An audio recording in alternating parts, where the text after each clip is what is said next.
Hi, this is Dilshad. This is episode 4 of എങ്ങനെ ഒരു brand തുടങ്ങാം.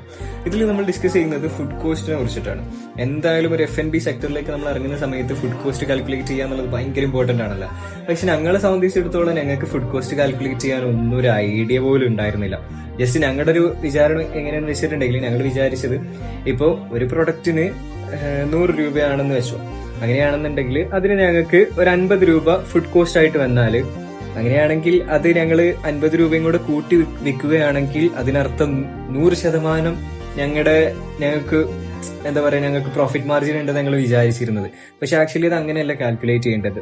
നമ്മുടെ സെയിൽ എമൗണ്ട് എത്രയാണോ അതിന്റെ എത്ര പെർസെന്റേജ് ആണ് ഫുഡ് കോസ്റ്റ് വരുന്നത് എന്നാണ് നമ്മൾ നോക്കേണ്ടത്. ഫോർ എക്സാമ്പിൾ പറയുകയാണെങ്കിൽ 100 രൂപയ്ക്കാണ് നമ്മൾ സെയിൽ ചെയ്യുന്നത്, അതിൽ 50 രൂപ ഫുഡ് കോസ്റ്റ് വരുന്നുണ്ടെങ്കിൽ അതിനർത്ഥം നമുക്ക് 50% മാത്രമേ മാർജിൻ ഉള്ളൂ എന്നുള്ളതാണ്.